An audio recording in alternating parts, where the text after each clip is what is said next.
విశ్వక్సేన్ కొత్త cinema gangs of Godavari రేపు శుక్రవారం మే 31న రిలీజ్ అవుతున్న విషయం తెలిసిందే. ఇక ఈ సినిమా తెలుగు రాష్ట్రాల్లో 500 థియేటర్లు రిలీజ్ అవుతుంటే కర్ణాటకలో 50 థియేటర్లు, ఓవర్సీస్ అమెరికాలో 100 థియేటర్లు, అలా టోటల్గా ఈ సినిమా 650 థియేటర్లు రిలీజ్ అవుతుంది. ఇక ఈ సినిమా వాల్యూ బిజినెస్ వచ్చేసి తెలుగు రాష్ట్రాల్లో డిస్ట్రిబ్యూటర్లు ఈ సినిమాని 8 కోట్లకు కొన్నారు. అంటే 8 కోట్లు షేర్ వస్తేనే తెలుగు రాష్ట్రాల్లో హిట్ అవుతుంది సినిమా. 8 కోట్లు షేర్ రావాలి అంటే 16 కోట్లు గ్రాస్ రావాలి తెలుగు రాష్ట్రాల వరకే.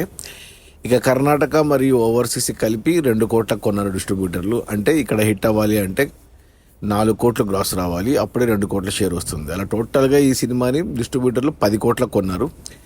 సో బాక్సాఫీస్ దగ్గర హిట్ అవ్వాలి కమర్షియల్గా ఈ సినిమా అంటే 10 కోట్ల షేర్ రావాలి.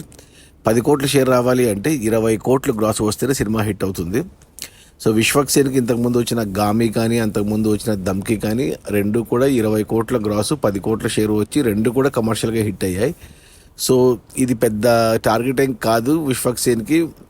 సినిమాకి ఎలాగూ బజ్ ఉంది, కమర్షియల్ సినిమా, మాస్ సినిమా కాబట్టి మొదటి 3 రోజుల్లోనే 20 కోట్లు వచ్చేస్తాయి గ్రాసు అండ్ 10 కోట్ల షేర్ కూడా వచ్చి సినిమా హిట్ అవుతుంది. ఇంకా అంతకు ముంచి కూడా వెళ్ళొచ్చు. నాకు తెలిసి సినిమా టాక్ బాగుంటే ఇది ఖచ్చితంగా 50 కోట్ల సినిమా అవుతుంది విశ్వక్సేన్కి గ్రాస్ పరంగా. మరి చూడాలి. మరి అది మన విశ్వక్సేన్ కొత్త cinema gangs of Godavari. Business target వచ్చేసి 10 కోట్ల షేర్ రావాలి, డిస్ట్రిబ్యూటర్ 10 కోట్ల కొన్నారు. హిట్ అవ్వాలంటే మినిమం 10 కోట్లు వస్తేనే హిట్ అవుతుంది. 10 కోట్ల షేర్ రావాలి అంటే 20 కోట్ల గ్రాస్ రావాలి. ఇక పోటీలో ఇంకో 2 సినిమాలు ఉన్నాయి. మరి చూడాలి రేపు సినిమా రిలీజ్ అయ్యాక ఎలా ఉంటుందనేసి. Okay, bye.